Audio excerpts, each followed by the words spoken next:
Olá, galerinha, voltei para mostrar para vocês aquela abóbora deliciosa, saborosa, gostosa, cremosa.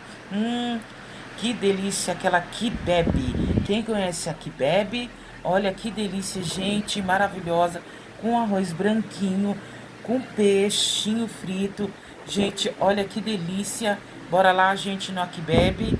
Que delícia, ó.